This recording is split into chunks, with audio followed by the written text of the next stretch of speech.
So, very good morning, and we are moving to the next week, that is the 11th week lecture, and here we are going to discuss some other issues. You remember, in the past we have been talking about interventions, their role in performance, and then how we are going to create better value for the organization through different kind of activities and create a index for intellectual capital, right.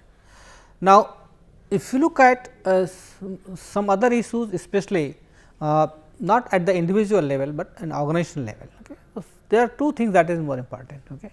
Now, what we are trying to do here is that how HRD interventions create a process for learning of the individual, right. So, at the first phase we are talking about individual learning, and then from individual learning now we are moving to organizational learning, that how organizations learn. So far we have been discussing about various interventions, devising and developing training programs, evaluating and affecting and see that how whether they are effective or not, and all this exercise by HRD people have been done at the individual level. Okay. So, most of the time we have been talking about individual level interventions, right, in terms of coaching, mentoring, counseling, or even learning and development activities and the various processes associated with these kind of activities. Now, the question is that whether this kind of learning by the individual culminates into certain processes through which you can say that organizations at the macro level learn or not. Okay. And when they are going to learn, whether it is resulting an organization to be effective, okay, which is going to continuously improve, innovate and perform well. Okay. So, we are linking all these three activities, starting with HRD interventions that we had planned at the individual level, moving to what you call organizational learning, and then resulting in an organization to become a learning organization, right. So, this is at the individual level, which culminates at the organizational level, and then you are moving to become a learning organization, and in a learning organization is nothing else, but which continuously improves and innovates itself in terms of structure, processes, products, process and these kind of things. So, that it remain viable and competitive in the market, right. So, this kind of link is to be established, and that is why what we are going to discuss now is another important aspect, that is related to learning organization, because you know that HR has implications for learning organizations. So, we will start our discussion that what kind of implications has HRD has for implications, or what kind of implications organizational learning has for HRD, and then we will discuss about organizational learning, and then we move on to discuss about how to build and develop a learning organization, right. So, we start our discussion to start with that is why we are talking about learning, organizational learning and learning organizations, right. Remember, in the past also we have been discussing about the changes that is happening in the external environment in terms of technology, knowledge, economy, and you know that we are going through a process of globalization. It's almost 25 years of globalization that we have completed now, and the kind of shift that have taken place in the field of demography. It means the ratio of people into even the male female ratio, the professionalism, okay, the gender ratio, the culture, okay, ethnicity, and if you look at the composition of the workforce itself has changed drastically, right. Now, in light of these changes that is happening in the external environment, it is very important to understand its implications for the organizations, right, because you know that organizations are going to respond to these challenges and changes that they are facing because of the external environmental pressure. For example, if there is a change in technology, they have to cope up with that. Okay. If there is a change in the economy, they have to cope up with that. Similarly, they have to respond to the global pressure. Okay. They also need to see that how they can better satisfy, because of the shift in the changes that is happening in the demography of the people, right. So, these changes are very important, and it is important for the people to understand, the HR people to understand these changes very well. Moving to the next point is we have been talking about learning. Okay. So, learning is something that is inevitable in the sense that if you do not learn, then what will happen? What could be the consequences not only for individual, but even for an organization. Okay. If you do not learn, it means that if you are not going to improve on account of your knowledge and skill, you become obsolete and outdated, right, in the long term as an individual. The same analogy can be given about the organization. If organizations do not learn, then how they can improve their product processes and these kind of things, right. So, learning is something that is inevitable, unavoidable, okay, and it is very very important for survival, not only for the individual, but even for the organizations. Okay. And that is why it is very very important to link individual learning with organizational learning as such, because that is culminated, individual learning actually is culminated into certain processes through which organizations are going to learn in order to become a learning organization, right. So, when we are talking about this point that learning is inevitable and increasingly important to survival, right, because the today's workplace is going to be very very competitive, it is going to be very very unpredictable, chaotic and uncertain. So, unless you learn how to cope up with these kind of changes that is happening in the environment. Okay.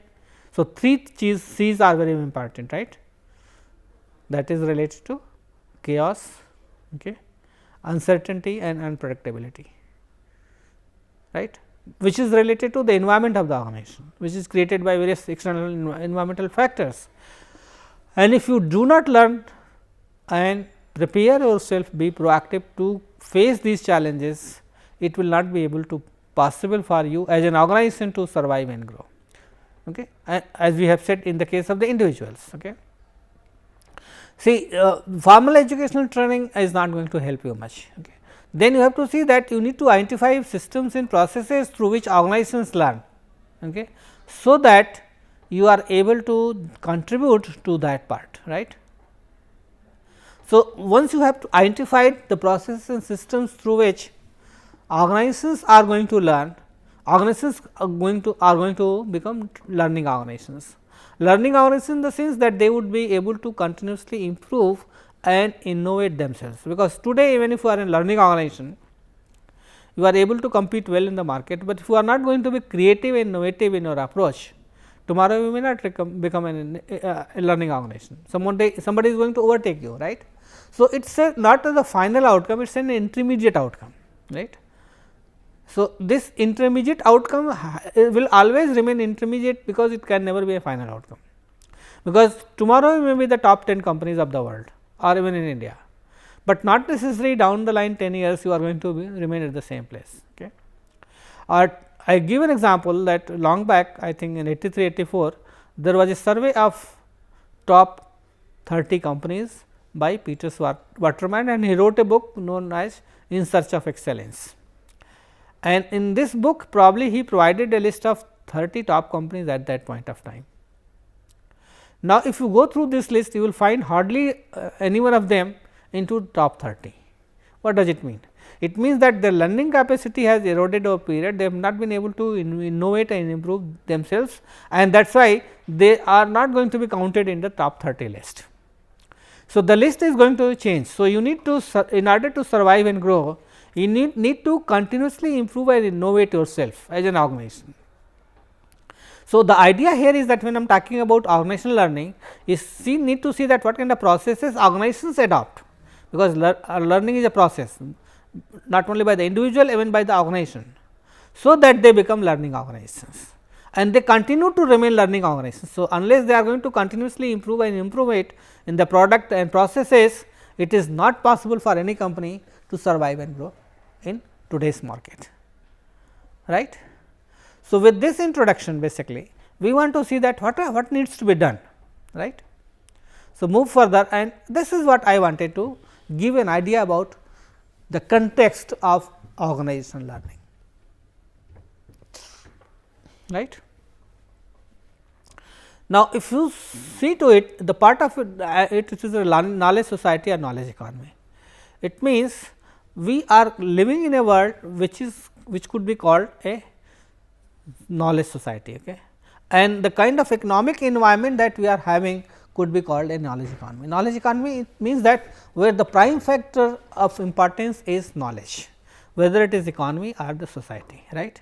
So, that gives you a context in which you are going to work in an organization, right.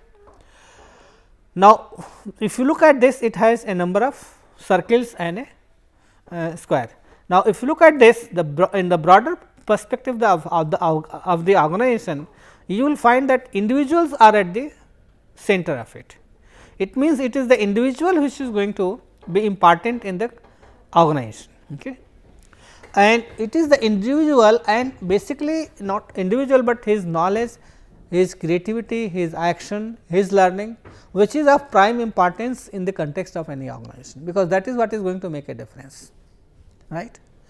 Then you move to the next part, that is team learning, okay, that are team or group activities, that what kind of collaborations you have, how knowledge is shared by the people, what kind of leadership quality you have, and what kind of practices the group or the people adopt, this is known as communities of practices. I mean, what kind of benchmark systems and practices that you have developed, which could be called as a communities of practice, right. Then you move to the next level, that is organization. Okay. Here you are going to look at the characteristics and systems of the organization, right, which is going to face challenges in a knowledge economy, right, because most of the organizations are going to be knowledge driven or knowledge intensive, okay, and that is how you are going to survive tomorrow. You need to create a culture which is more entrepreneurial. Okay. You need to develop systems and processes for organizations to learn. Similarly, you also need to see that how you are going to manage your intellectual capital, what is your memory base, how you manage your knowledge, whether you are going to continuously improve and innovate yourself or not, whether you continue to remain a learning organization or not. Now, if you look at the interface that happens and the alignment at the individual, group and the organizational level, it is very important. Okay. And at this stage you can also say that if you want to survive in a knowledge economy, what is required at different levels, at the individual level, at the group level and at the organizational level, right. And then in response to this kind of thing, you need to create systems and processes both not only at the individual and the group level, but also at the organizational level. So far we have been talking about individual level, that what kind of interventions can be planned for them, or even the group level like team building, leadership activities that could be planned, and the kind of interventions that we need to have at the group level, at the team level. Now, we have to see that, or we have been talking about say certain interventions, certain things that could be done at the organizational level. Okay. Like how you can go for transformation of the culture, how we are going to develop the intellectual capital or capital of the asset base of the organization, how we are going to create a knowledge management archive in the organization which is going to be useful for the organization at the organizational level. What are the systems and processes you need to create an organization to become a learning organization, so that they continuously improve and innovate themselves to remain competitive in the market, right. So, these are some of the issues, and then organizations have to respond to them in order to survive and grow.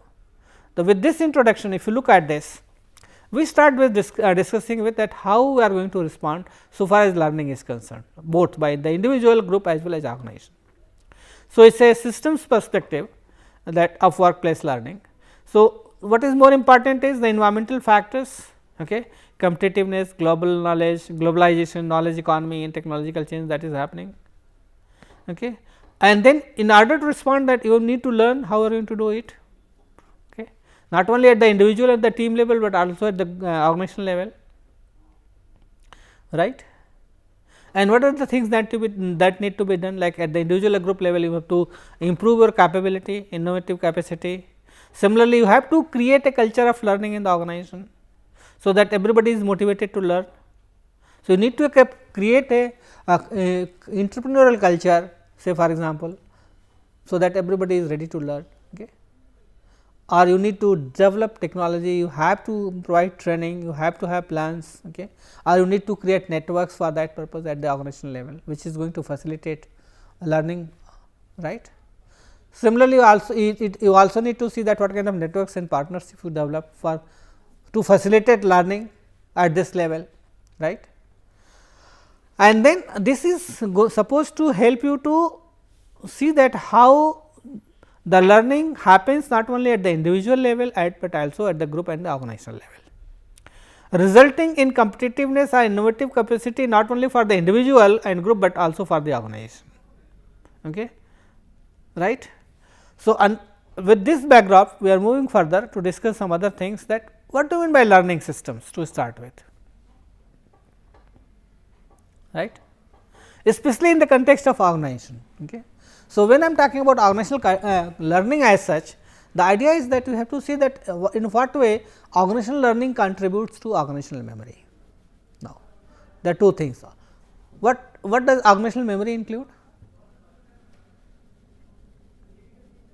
It may include lot of things. It may include archives, it could include history, it could means the experiences of the people that have been culminated over a period of time. It could mean the things, the practices and systems that have been developed in the past, all could be the part of their memory. Okay. And this comes out or this culminates as a result of the learning that happens in the organization. Okay. So, you need to create systems, structures and processes to facilitate this kind of learning, so that you create a memory for the organization. For example, the knowledge management system, that is also part of the organizational memory, because if you have a good knowledge management system, it is going to help people to do their job more effectively, because the knowledge would be required, relevant knowledge would be readily available to them for use, right.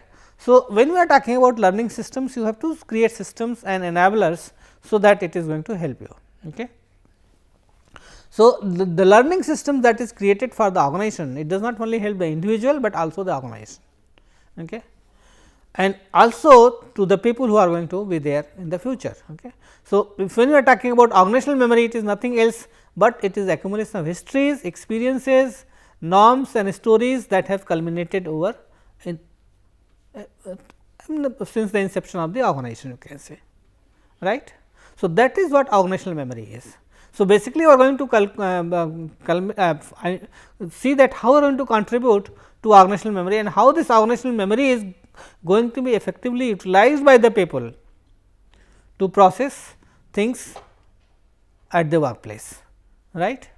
Similarly, you also need to see that as an organization you need to create an unlearning. So, there are two things that happens. Okay. If you remember Levin-Field's theory, it talks about three different kind of things. First, it talks about one thing, then move to the next, and then finally. And then the first thing that he says, that if you are really interested to learn something new thing, then you need to unlearn first. Okay. Once, if you are not going to unlearn something that is already there, probably you are not ready to learn something, and then you keep on moving. That is where you are going to learn, and use make say efforts to learn something new, okay, and then you are going to relearn something new, that is new thing. Okay.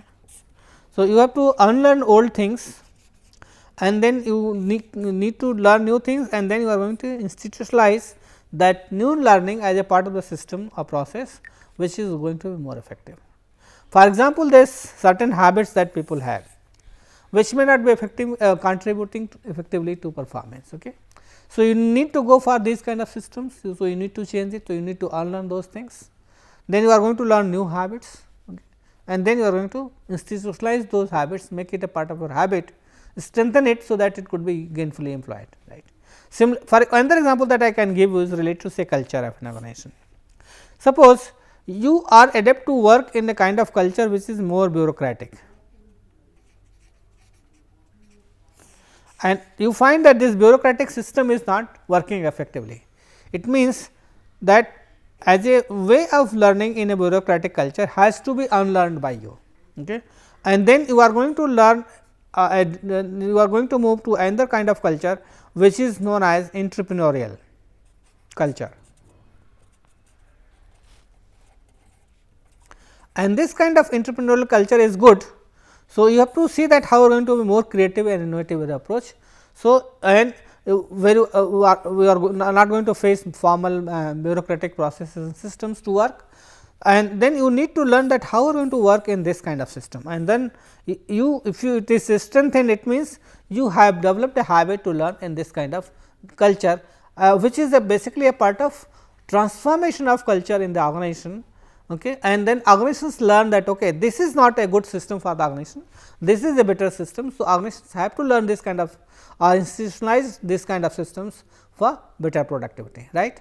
So, when you are talking about unlearning, it is very very important. Okay. It means that you have to forget about this kind of culture and you have to learn this kind of culture, which is going to be more important for you, right. And that is how it happens. If you look at this figure, you will find it is basically related to how we go through the learning process as such, okay, through our experiences, and that could be applied to individual as well as organization both. And here the three major researchers who have done this work is reflected in different colors, like if you look at Kolb learning experiences, then Greenway, and finally Argyris and Schoen. Okay. Those three models represented in one figure, and you will find if you look at this learning cycle, which talks about act, reflect, conceptualize and apply. This is a process of learning actually. So, if you are going to learn something new, that is how you go about it. Okay. Similarly, if you look at Greenway and Argyris and Schoen, they also talk about more or less same thing, though the terms that they use is different, but they are using the same conceptual model or conceptual say framework of learning cycle. For example, act based upon your concrete experiences, facts, what happened in the past, these kind of things, what you have been doing. The way you have been doing, the example that I have given you can be given like you have been working in a say bureaucratic culture.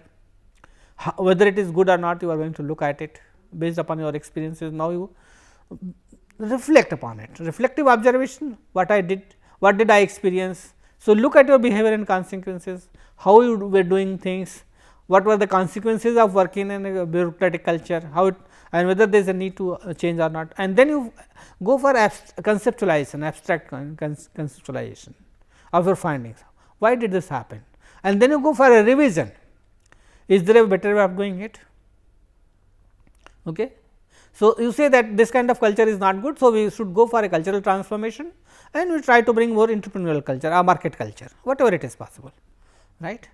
So, once you have idea that okay, you need to develop or institutionalize a market culture. So, you need to understand what is this market culture or entrepreneurial culture, why there is a need to bring about this kind of things, what does it include, and then ultimately if you want to establish it looking at the benefits of a market culture, entrepreneurial culture, that would bring better benefits in terms of restructuring systems and processes to work, you are going to apply it. Okay. So, you want to see that whether it is going to work or not. So, you go for experimentation, how you are going to do it, implement it, look at the findings, and then based on the feedback again you move through the same cycle. It does not mean that you have been using one kind of culture and that is useful, tomorrow it is again is going to be useful. Okay. So, new things keep on coming and accordingly you keep on changing your experiences, okay, and then you go through these stages to see that whether it is good or not, right. That could be used for individual learning as well as organizational learning both, and that is where it has implications for human resource development. Okay. Because the idea of HRD is what? To enhance learning activities of the people by improving their capabilities, so that they can change and adopt, right. And also they are responsible for the same thing in the context of the organization and the teams as well. So, when it comes to HRD professionals, they have a very important role to play when it comes to organizational learning, right. Similarly, you will also find that they help you to solve problems, that how you are going to take up various issues and what needs to be done at the organizational level, in addition to individual level that you have been using. Similarly, you also need to see that how you can synergize the experiences and the knowledge of the people and at the aggregate level, and that is what becomes the organizational learning, right. Similarly, you have to see that how you are going to help people to form actions, and they should go for motivate them for experimentation. For example, if you want to go for a change, then you are going to experiment with this kind of change at a smaller level, and if you say achieve success, then you move further and try to implement at the organizational level, right. And then you need to develop certain capabilities basically in terms of how you are going to think critically, to look at certain systems and processes, and how knowledge could be transferred from the individual to the organizational level. And then what are the boundaries that you have, okay? How new knowledge is generated, what kind of theories and practices are coming up. Okay?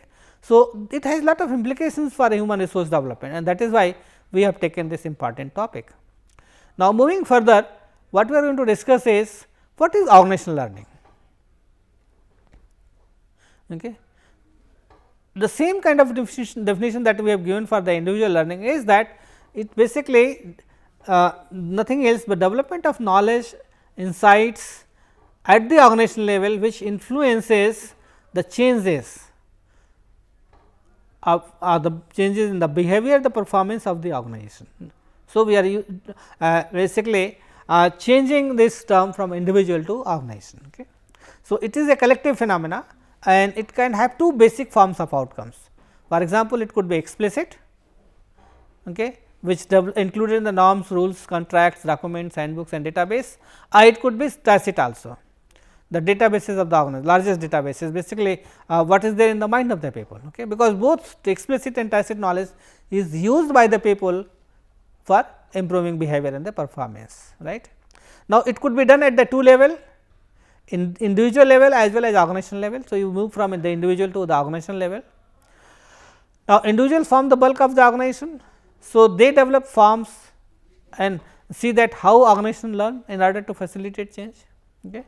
And organizational learning is nothing else but some of the parts of the individual learning. So, if you look at collectively, and that is why we call it a collective phenomena, that organizational learning is nothing else but culmination of everything that individual have in terms of the knowledge, experience, insight, intuition that could be used to bring about change in the behavior and performance of the organization, right. Okay. So, moving understanding this, we start with the individual learning. What is individual learning? How individuals learn in the organization? They learn through trial and error, experiences, reflections, and then you can lot of learning theories which try to explain how learning takes place. Okay. For example, we have behavior theories, okay, then classical theories, okay, old classical theories, which try to engage relationship between the stimulus and the response, or where you are using certain reinforcement for people to learn better, okay, or the trial and error that we learn through our mistakes or experiences, right. So, there are different kind of explanations that can be given for individual learning. Okay. And if you look at organizational learning, when we move from individual to organizational learning, the three kind of learning takes place, that is single loop, double loop and triple loop, right. So, single we will explain each of them. Now, you look at this figure, you will find that talks about single loop and double loop, okay. And but we will take up one by one each one of them to explain what is single loop and what is double loop. Now, if a single loop, what actually happens? There is a knowledge leads to action, okay, leads to events and conditions. Okay. If it is not matching, then you go for single loop, means that you try to make certain changes here, that is single loop. Single loop means that when errors are detected and corrected. So, you are doing certain things, you find that it is not happening, then you try to change the way you are doing certain things, right. So, suppose an organization have been doing certain things certain way, okay, and find that this kind of strategy policy is not good, then they go for change, right. So, this is the lower level learning or non strategic adaptive learning, where you are trying to do something, okay, and then from adaptive learning you move to generative learning, that is double loop learning. Okay. Now, if you look at double loop learning, what happens? It is not only that you are going to detect error and correct it, but you also try to modify your norms, processes and policies, right. You create new norms, policies and these kind of things, right.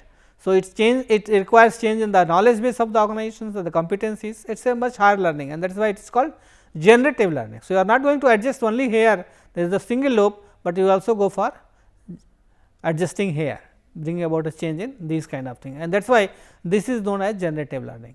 Okay. It is more strategic in nature, right. So, you look at your objective, look at your resources of and actions and the what needs to be done in order to bring about the changes. Then we have triple loop learning. It means you have performance feedback cycle for keep on improving. Okay. So, this is basically cycles for organizational learning. Okay. That is how you go about it. Okay.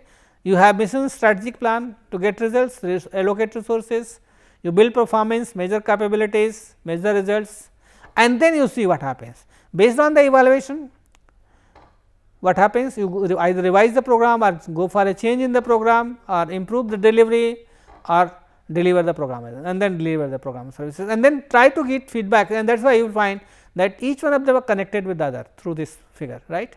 And that is what we call triple lead. It means you have a continuous system of feedback to bring about changes and as and where it is required. Okay.